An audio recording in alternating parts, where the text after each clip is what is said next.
Student पिछली class में हमने पढ़ा था क्या 7.2 के हमने क्वेश्चन किए थे, क्वेश्चन नंबर फर्स्ट, सेकंड और फोर्थ। हमने कल एक फार्मूला पढ़ा था जिसका नाम था सेक्शन फार्मूला, विभाजन सूत्र। क्या फार्मूला था वो? उस फार्मूले में क्या होता है, कोई लाइन सेगमेंट होती है आपके पास, उस लाइन सेगमेंट को डिवाइड करने वाला कोई पॉइंट आएगा, ठीक है, डिवाइड करने वाला कोई पॉइंट आएगा और वो उसको दो पार्ट में डिवाइड कर देगा।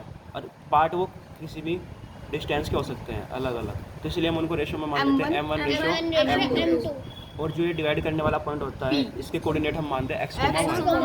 अब इसी के कोऑर्डिनेट निकालने का एक फॉर्मूला होता है, इन x, y को निकालने का x = m1 x2 plus m1 x2 m2 x1 m1 plus m2 और y का m1 y2 plus m1 m2 y1 m1 plus m2। तो ये फॉर्मूला था कोऑर्डिनेट निकालने का, ठीक है। अब क्वेश्चन में क्या, पहला क्वेश्चन तो बताओ उसमें डायरेक्ट कोऑर्डिनेट पूछे थे। सेकंड टाइप के क्वेश्चन में आपसे रेशो पूछे, जब रेशो पूछते हैं उन रेशो को हम मानते हैं k/1। तो आप देखिए मैं फिफ्थ क्वेश्चन करा रहा हूँ आपको। फिफ्थ क्वेश्चन में देखना फाइंड द रेशो, तो रेशो पूछा है तो मैंने रेशो को मान लिया है k/1 और कहा है line segment which the line segment joining. जो जॉइनिंग पॉइंट होते हैं ना a b, उनको एंड पे लिखते हैं और ये रखे हैं कितना 1, -5 -4, 5 is divided by the x axis.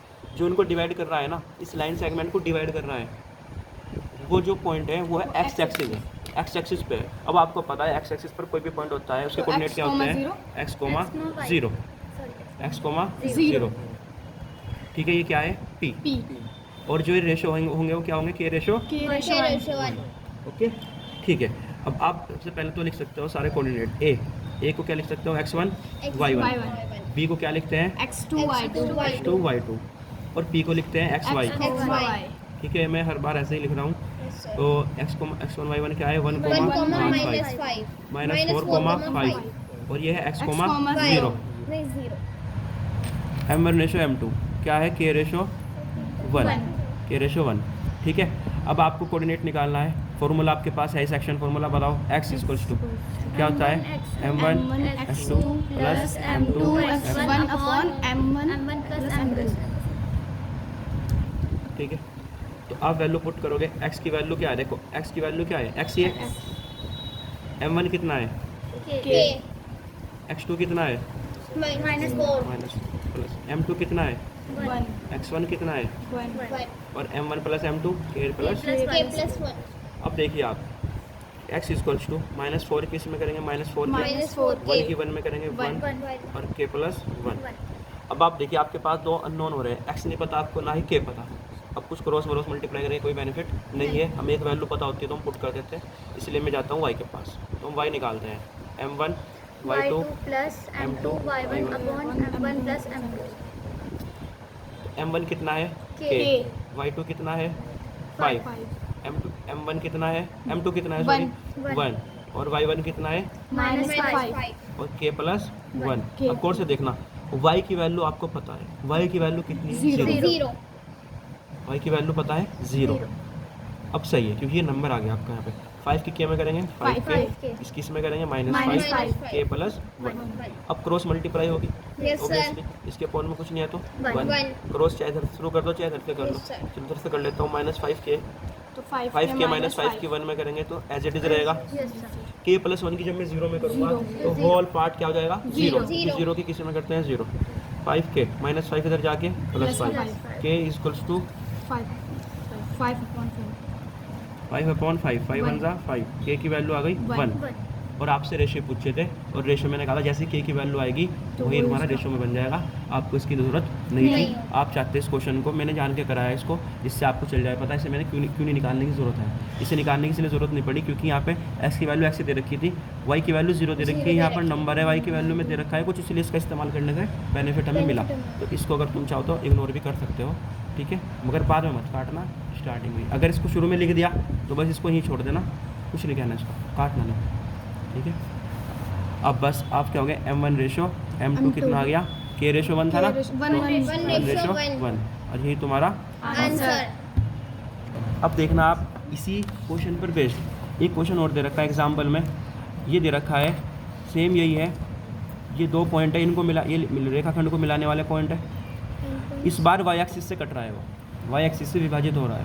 अब वाई एक्सिस के कोऑर्डिनेट क्या होते हैं? 0, तो आपको इस बार सुन लीजिएगा 0, रखना है। अब आप बताओ 0, रखोगे तो आपके पास इसकी वैल्यू रहेगी x X की। तो आप यहाँ पर x का फॉर्मूला लगा के k निकाल सकते हो Yes, इसे। sir.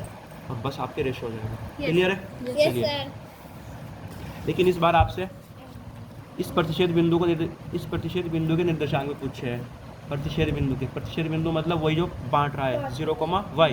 तो मतलब आपको इस बार y का भी पूछे Y का है, तो आपको y का भी निकालना पड़ेगा। y का भी फॉर्मूला लगा के निकाल लेना, ठीक है। तो ये एग्जाम्पल आपके लिए होमवर्क में है। अब आते हैं नेक्स्ट क्वेश्चन पे। चलिए अब नेक्स्ट क्वेश्चन करते हैं। नेक्स्ट क्वेश्चन में क्या है, देखिए नेक्स्ट क्वेश्चन है इफ़ 1, 2 आपको कोऑर्डिनेट दे रखा है 1, 2 4, y x, 6 3, 5 4 कोऑर्डिनेट दे रखे हैं आपको। Are the vertices of parallelogram, ये पैरेललोग्राम के वर्टिसेस है। आपको पता है पैरेललोग्राम में क्या है, क्वाड्रिलेटरल कितने वर्टिसेस होते हैं? 4।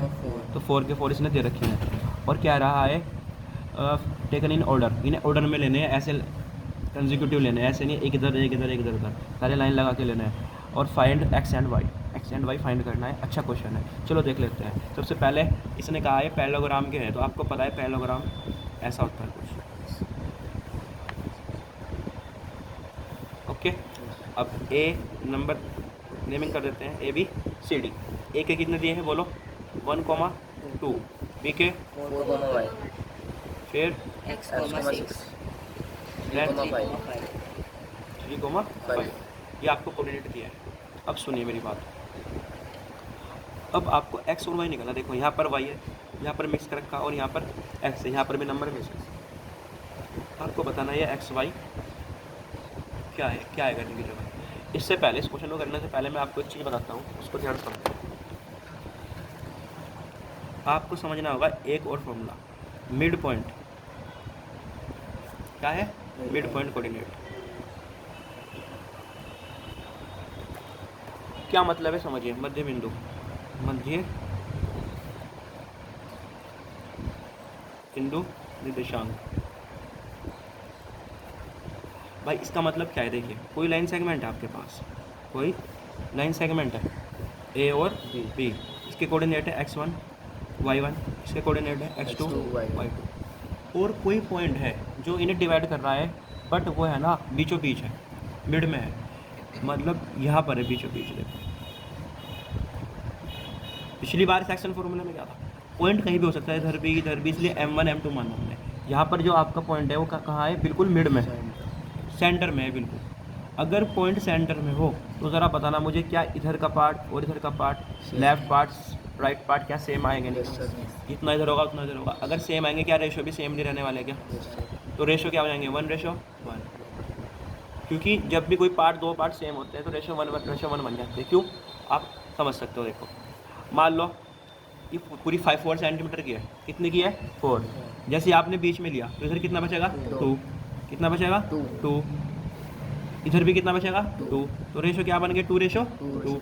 लेकिन जब रिड्यूस करेंगे, काटेंगे, 2 1 2 2 1 2 क्या आएंगे? 1 ही आएंगे। अगर यहाँ 10 होता तो यहाँ पर 5 आता, यहाँ पर भी 5, और 5:5 भी जब रिड्यूस करते हैं 5 1 5 5 1 5, तो 1:1 ही मिलता है। तो आपके रेशो 1:1 आएंगे।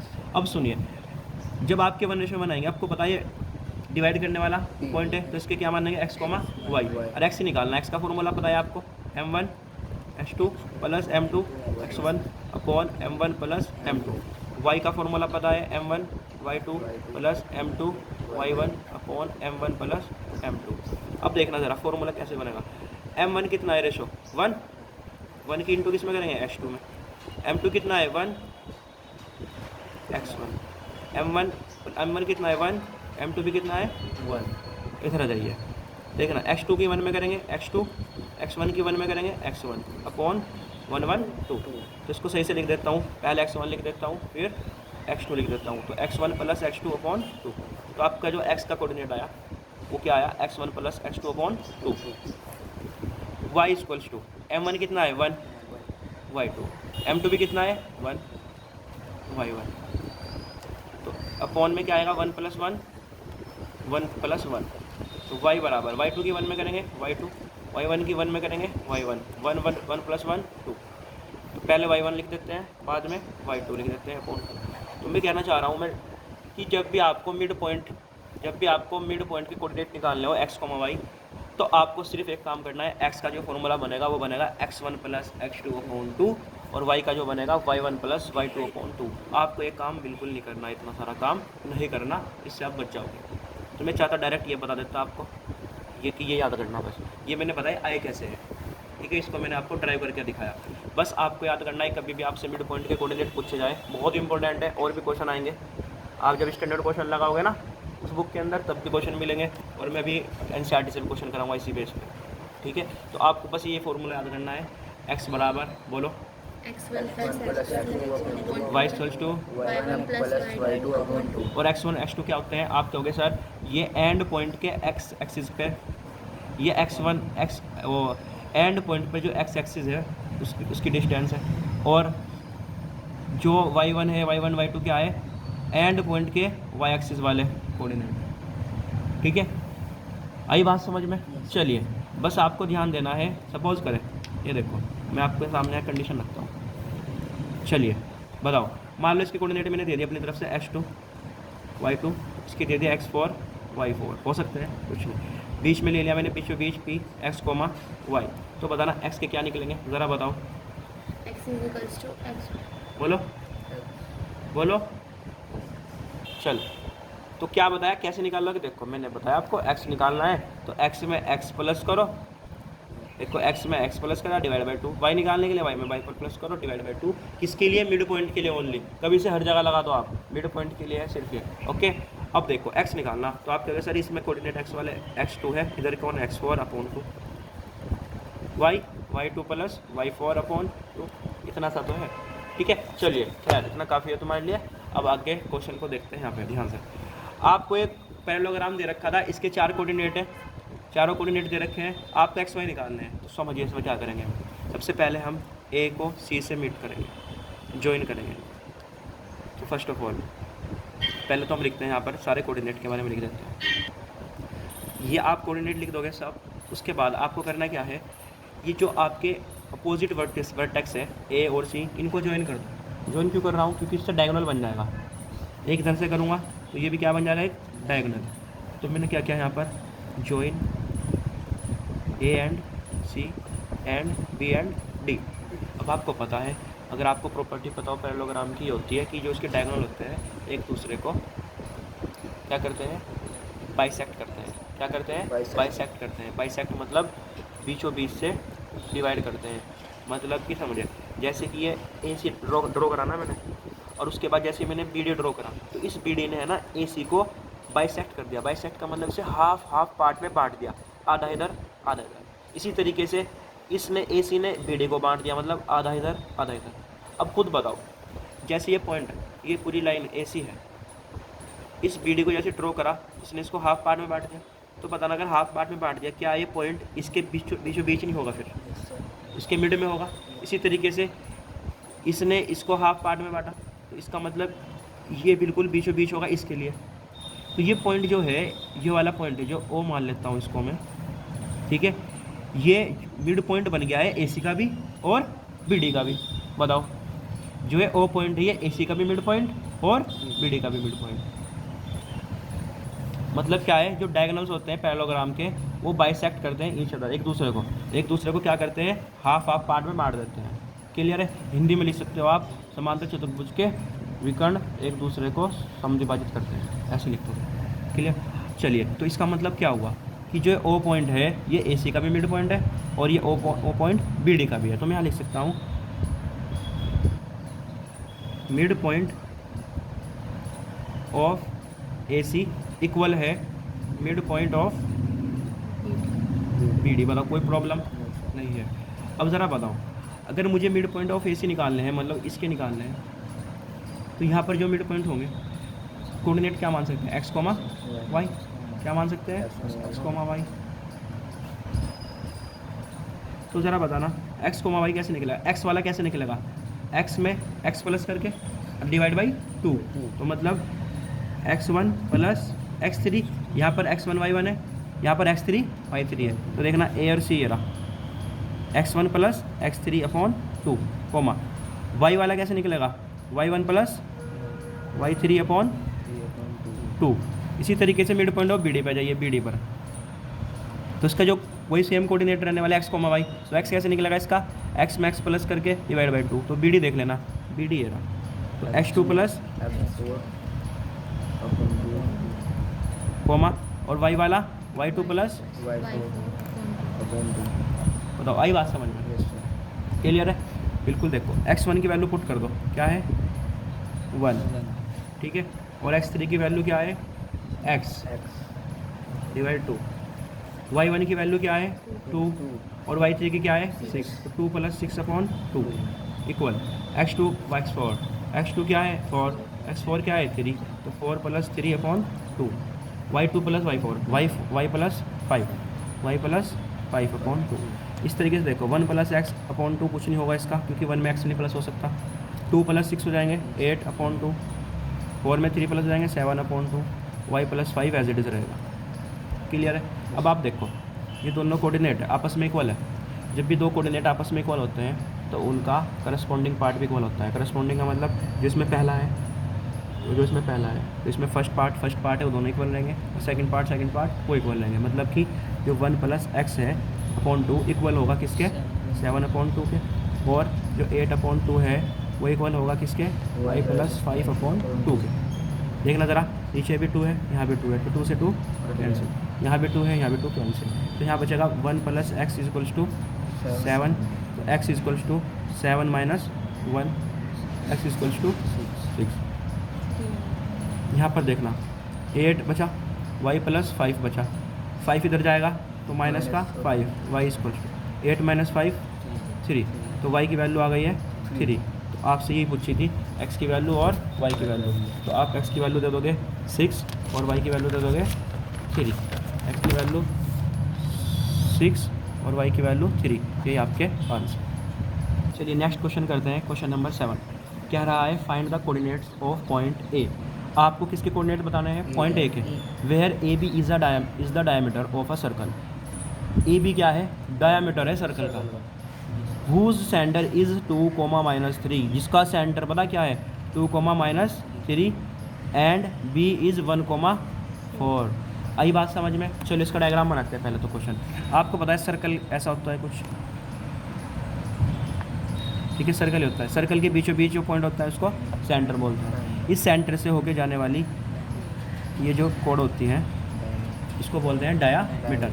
अब डायामीटर की जो दे दिया इसने, ये ए है, ये क्या है बी है, और ये क्या है इसका सेंटर को आप ओ मान लो, क्लियर? अब देखो कोऑर्डिनेट किस किस के दिए हैं आपको, गौर से देखो आप, देखो ये दिए हैं सेंटर के क्या दिए हैं 2, तो आपने लिख दिया 2,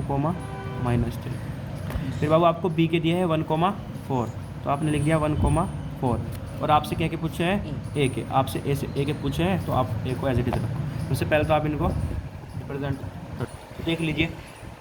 तो अब सबसे पहले हम इनको रिप्रेजेंट कर लेते हैं। ए के कोऑर्डिनेट क्या मानेंगे x1 y1, क्योंकि ये एंड पॉइंट है, अब बी भी एंड पॉइंट है x2 y2, तो बी के मान लेंगे x2 y2, और जो बीच में पॉइंट होता है जैसे ओ दे रखा है इसमें x, y मान लेंगे इसको। तो x1 y1 ए के कोऑर्डिनेट तो आपको फाइंड करने इसलिए क्वेश्चन मार्क, बी के 1, है, और सेंटर के क्या है 2, ठीक है। अब ज़रा समझे बात को, आप कैसे करोगे इसको समझे। आपको पता होगा जो आपका डायमीटर होता है और आपका जो सेंटर होता है, जो सेंटर होता है ना वो बिल्कुल डायमीटर के बीचों बीच होता है ना। सेंटर क्या है बिल्कुल मिड में, जितना पार्ट इधर से गया उतना ही पार्ट इधर, क्योंकि रेडियस का काम करेगी, ये भी रेडियस और रेडियस आपस में इक्वल होती है एक सर्कल की, तो इसका मतलब सेंटर जो होता है डायमीटर के बिल्कुल मिड में होता है, ठीक है। तो आप कह सकते हो कैसे, देखो तो मैं लिख सकता हूँ यहाँ पर, चूँकि O is mid point of A B, O क्या है मिड पॉइंट है किसका ए बी का, ओ मध्य बिंदु है ए बी का मध्य बिंदु ओ है, ऐसे लिख सकते हो। तो आपको पता है जो मिड पॉइंट होता है एक्स, वो फॉर्मूला बन जाएगा एक्स इक्वल्स टू, बोलो x1 प्लस और y इक्वल्स टू, ठीक है ना, x, y हो गया x1 y1 या x2 y2, तो x1 प्लस x2/2 और y1 plus y2/2 value put कर देते हैं। x की वैल्यू देखो, x की वैल्यू गिवन है कितनी है 2, x1 की वैल्यू कितनी है नहीं पता, हमको निकालना है। x2 की वैल्यू कितनी है 1/2, y की वैल्यू दी है कितनी -3 और y1 कितना है नहीं पता, y2 कितना है -3, कितना है -3, कितना है -3/2। तो सोल्व कर लेते हैं। देखो क्रॉस मल्टीप्लाई, इसके अपॉन में कुछ नहीं आता, 1 है। x1 + 1 की जब इसमें होगी 1 में तो एज इट इज़ रहेगा इक्वल, 2 के 2 में करेंगे 4 रहेगा। अब देखना इसको सोल्व कर लेते हैं आराम से। -3 y1, ये प्लस है ये माइनस है, प्लस माइनस -3/2।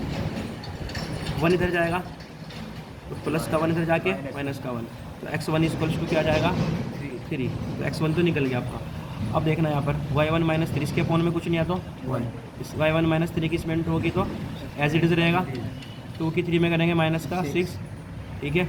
y1 = -6, -3 इधर जाके तो माइनस प्लस -6 में से 3 गया 3, साइन बड़े नंबर का माइनस। तो आपके दोनों कोऑर्डिनेट आ गए x1 y1। इसने पूछा था कि इसने आपसे पूछा था a का, और a के कोऑर्डिनेट आपने क्या जूम किए थे x1 y1, और उनकी वैल्यू आ गई है। तो आप लिख दोगे कोऑर्डिनेट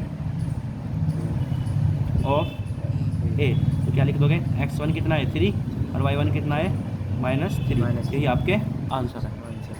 तो स्टूडेंट इसमें कुछ गलती हो गई है, इसमें ये वाला y2 का जो कोऑर्डिनेट था ना वो गलत रखा गया।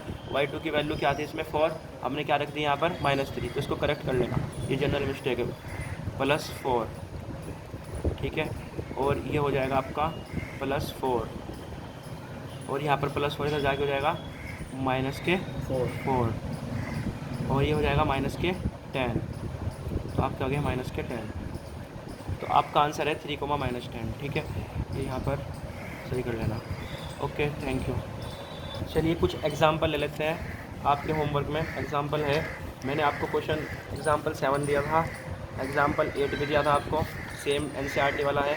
एग्जांपल मैंने आपको 9 भी बोला था, और अब आप एग्जांपल 10 इजीली कर सकते हो। पैरेललोग्राम वाला ये देख लीजिए, पैरेललोग्राम का सेम एग्जांपल है, वही करना है जो मैंने आपको भी कराया था। ओके, इस तरीके से सारे एग्जांपल भी फिनिश हो गए, और आपके 3 क्वेश्चन बचे हैं, इनको कल की क्लास में रखते हैं, ठीक है। इस तरीके से आपका पूरा चैप्टर फिनिश हो जाएगा, ठीक है।